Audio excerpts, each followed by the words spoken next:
සමහරක් විතර ළමයි කොළුවේ තියෙන්න පුළුවන්. ඒකනේ දැන් ඉතින් ලකුණු 20යිනේ තියෙන්නේ. ඒ ලෙවල් වෙනකන් දැන් එහෙම ළමයි කහවද බෑ. මම දන්නවා මට වැඩ කරලා ඒකක් ගන්න බෑ කියලා. ලකුණු මෙච්චරයි තියෙන්නේ. ඒත් එහෙමයි කියලා අතාරින්නත් බෑ වගේ එහෙම ප්‍රශ්නත් එක්ක යන මැසේජස් කීපයක්ම උදේ ඉඳන් තිබුණා. ඒතර ගැළපෙන වෙලාවක් වෙනකන් හිටියේ ටික ඔක්කොම එකතු කරලා කතා කරන්න. මොකද හැමතිස්සෙම කතා කරන්න යන්නත් බෑනේ. පාඩමේ වැඩේ කරන්නත් තිබේ. ඉතින් කොහොම හරි කාරණාව තමයි එහෙම ඕගොල්ලෝ නොදකින මැජික් එකක් තව තියෙනවා. කියන්නේ මං කියන්නේ මම කවදාවත් කියන්නේ ඒක හින්දා කියලා මේ වැඩ නොකර කියන්නේ ඒක එහෙම එකක් කරනවා ඒ හින්දා අවුලක් නැහැ. එහෙම නෙවෙයි.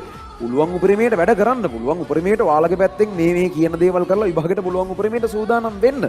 හැබැයි විභාගයට කලින් දවස වෙනකම්ම තව ඕගොල්ලෝ නොහිතන පැති මේකේ ඕපන් වෙනවා. ඒ අපි හොඳටම බලන එකක් එහෙමම ගෙඩි පිටින් පේපර් වල එනේව ඕන තරම් වෙනවා. ඒතර හිතන්නේවත් අපි ජීවිතේට කරලා නැති ප්‍රශ්න සමහරක් වෙලෙල් පේපර් එකේ කරලා ඉන්න පුළුවන් වෙනවා ළමයින්. ඒ නිසා මේ එහෙම පාර්ට් එකක් සම්පූර්ණයෙන් ඉතුරුයි. ඒ කාලේ වැඩේ මේකයි හරිද? ඔයාලා පාඩම් කරනවනේ. පාඩම් කරන ඒවා පළවෙනිම වතාවට බලනකොට ඉතින් ඉක්මනට අමතක වෙනවා. දැන් ගොඩාක් ළමයි ඉන්නවා මේ කාලේ තමයි ඔක්කොම පාඩම් කරන්නේ. එහෙම පාඩම් කරන ඉතින් ඔක්කොම මේ වේගෙටම අමතක වෙනවා. මේ කියන්නේ පාඩම් කරන වාර ගාන ගොඩාක් තීරණාත්මකයි මතක හිටින ඩියුරේෂන්. ඒ කියන්නේ කොච්චර කාලයක් ඔයාගේ ඔළුවේ එක රැඳිලා තියෙනවද කියන එක තීරණය වෙන්න පාඩම් කරන වාර ගාන තීරණාත්මක. දැන් හිතන්නකෝ එක ළමයෙක් ඉන්නවා කර්මාන්ත 5 පාරක් පාඩම් කරලා තියෙනවා. ඒ ළමයාට මතක නෑ කර්මාන්ත. හරි? ඒ කියන්නේ ඒ කාලයක් ගිහලා අමතක වෙලා දැන්. තව ළමයෙක් ඉන්නවා කර්මාන්ත එකපාරක්වත් පාඩම් කරලා නෑ. ඒ ළමයාට පොඩ්ඩක්වත් බෑනේ. දැන් ඔය ළමයි දෙන්නම දැන් දෙන්නටම කර්මාන්ත බෑ මේ වෙලාවේ. අර 5 පාරක් ඉස්සර බලලා හිතන්නකෝ කලින් සයි එක්ක හරි මොකක් හරි එක බලලා. හැබැයි දැන් කාලෙකින් කරලා නැතුව දැන් මතක නෑ.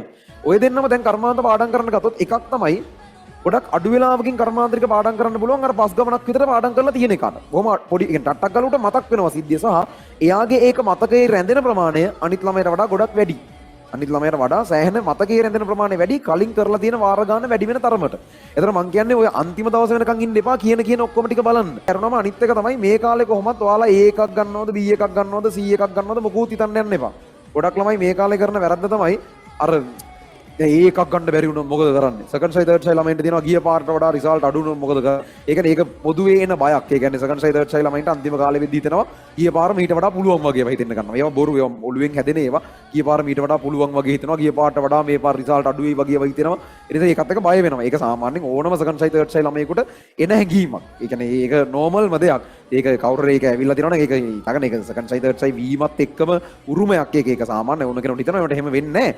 කොහොමරි මේ ඔය විදිහට අර ඒ දේවල් ටික බැලන්ස් කරගෙන සමන් කියපු කාරණාව තමයි අර දැන් ඔයාලා අර ඒ වගේ දේවල් හිතනවා මම ඒකක් ගන්න ඕනේ ඒකක් ගන්න බැරි වුණොත් මොකද කරන්නේ මම කොහොම හරි දිස්ත්‍රික්ට් රෑන්ක් දානවා අයිලන්ඩ් රෑන්ක් දානවා මේ කාලවල ඒව මොකුත් හිතන්නේ නැහැ ඒව හිතන්න තිබ්බ කාලේ දැන් ඉවරයි දැන් ඔයාලට A එකක්ද B එකක්ද C එකක්ද S එකක්ද ෆේල්ද අයිලන්ඩ් ෆස්ට්ද අයිලන්ඩ් ලාස්ට්ද ඒව මොකුත් හිතන්නේ නැහැ ඕගොල්ලන්ට අදාළ වෙන්නේ ඔයාලට දවස් 20ක් හරි 20 ගාණක් හරි කීයක් හරි තියෙනවා සහ අද කියලා දවසක් තියෙනවා දැන් ඔයාලා වැඩ කරමින් ඉන්න මොහොතක් තියෙනවා ඒ සියලු වෙලාවල් වල ඔයාට කරන්න පුළුවන් උපරිමයේ වැඩ කරන එක ඇර මේ වෙලාව ඔයාට කිසිම ටාගට් එකක් නැහැ.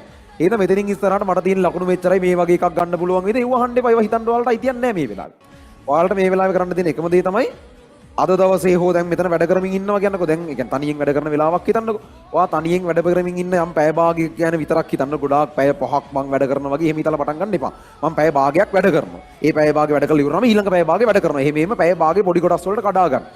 කඩාගෙන යම් වෙලාවක වැඩ කරන්න ගත්තට පස්සේ ඒ වැඩ කරන පැය භාගයේ කිසිම තප්පරයක්වත් නාස්ති කරන්නේ නැතුව උපරිම වැඩ කරනව හැරුණකොට ඔයාට වෙන අරමුණක් නැහැ. ඒ පැය භාගය ඉවරනම ඊළඟ පැය භාගයේ තප්පරයක්වත් නාස්ති නොකර වැඩ කරනව ඇරෙන්න ඔයාට වෙන අරමුණක් නැහැ. ඒම තමයි යන්න ඕනේ. සහ ඔයාගේ ලොං ටර්ම් අරමුණ දිගුකාලීන අරමුණ වුණත් මේ තියෙන දවස් 20 මිනිස්සෙක් විදියට ඔයාට වෙන්න පුළුවන් උපරිම මහන්සියක් ඇතිනේ. අන්න ඒක 100%ක් දෙනවා පොඩ්ඩක්වත් වෙලාව නාස්ති කරන්නේ නැතුව. ඒතර ෆෝන් එක ඔබ කාලේ නාස්ති කරනවා කියලා එහෙම එකක් වෙන්න බෑ ඕගොල්ලන්ගේ පැත්තෙන්. ඒ කියන්නේ තාමත් ඔයාලා ඒ දේ ඔයාලගේ පැත්තෙන් වෙනවනම් ආයෙ මතක් කරන්න. ඒ කියන්නේ ඕක නිසා අනිවාර්යෙන් ඒ ලෙවල් රිසල්ට් එක අඩු වෙනවා. කමක් නැත්නම් ඒක අනිවාර්යෙන්ම අඩු වෙනවනේ ළමයි. භාගයට තව දවස් 20 ගාණක් තියෙනවා. ඒතර දවස් 20 ගාණක් ඇතුළේ ඔයාලගේ හැසිරීම ඍජුවම බලපානවා ඒ ලෙවල් පේපර් එකේ රිසල්ට් එක. ඒතර බොහොම වගකීම් සහගතව ඕගොල්ලෝ මේ වැඩ කරන එක කරගෙන යන්න ඕන. සහ අර ලොකු මොකුත් හිතන්න එපා. ලකුණු දැන් ලකුණු හිතන්නේ නැහැ. දැන් ලකුණු හිතන කතාව ඉවරයි දැන්. දැන් ඒකක් වේද දන්නේ නැහැ. අපි හිතන්නේ ඒව ගැන. දැන් B වෙයිද ෆේල් වෙයිද දන්නේ නැහැ. ෆේල් වෙයි සමහරක් කරන්න දෙයක් නැහැ. එකම දේ ඒ කියන්නේ එච්චරයි එච්චරට සිම්පල් කරගන්න. ඒ කියන්නේ පාස් වුණොත් දැන් ෆේල් වුණොත් දැන් එක අරමුණයි තියෙන්නේ. දවස් 20ක් තියෙනවා. ඔය දවස් 20 කරන්න පුළුවන් උපරිම මොකක් හරි එකක් ඇතිනේ මිනිහෙක් වශයෙන් කරන්න පුළුවන් දෙයක්. ඒක කරනවා. එච්චරයි. ඉන්හා වෙන දෙයක් වෙච්චාවේ. ඒ මට්ටමට ඔළුව සිම්ප්ලිෆයි කරගන්න. මොකද ඔය දවස් ටික තමයි අර මැජික් දවස් ටික. ඔය ටිකේ බැලනේම gediya පිටින් ඒ ලෙවල් වල තියෙන්න පුළුවන්. ඒ හින්දා ඔය ඔක්කොම බහුබූත ඔළුවෙන් පැත්තකට දාලා එකම දේ විදිහට අර දවස් 20 හරියට වැඩ කරනවා කියන ඒ කමිටඩ් ගතිය ඔළුවට අරගෙන ඔය කියන දේවල් ටික කරගෙන ගියොත් ඒ මැජික් එක වෙයි.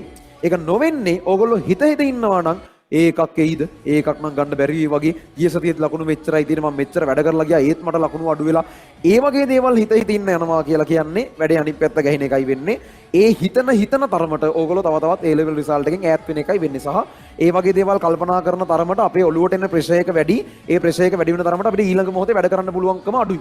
ඒ කියන්නේ ඒක පැහැදිලිවම මෙහෙම වෙනවා. ඒ කියන්නේ ඔයාලා ඒ වගේ දේවල් හිතන තරමට ඔයාගේ දවසේ කාර්යක්ෂමතාවය අඩු වෙනවා. ඒ නිසා මේ වෙලාවේ මාර ක්ලියර් තියාගන්න ඔළුව කිසිසේත්ම ලොකු දේවල් හිතන්න යන්න එපා. ඒයිද නැති වෙයිද බැරි වෙයිද පුළුවන් වෙයිද මොනවාවත් හිතන්න යන්න එපා. ඒ හැම දෙයක්ම ඔයාලගේ අර ඒ වැඩ කරන කාර්යක්ෂමතාවය අඩු කරනවා. ඒවා හිතන්න යන වෙහෙස ඇතුලේ ඔයාගේ වැඩ කරන කාර්යක්ෂමතාවය අඩු වෙනවා. එහෙම නොවෙන්න ඔහේ වැඩ කරගෙන යන්න වෙන මොකුත් හැංගීම් දැනීම් නැතුව වගේ ඔහේ වැඩ කරගෙන යන්න.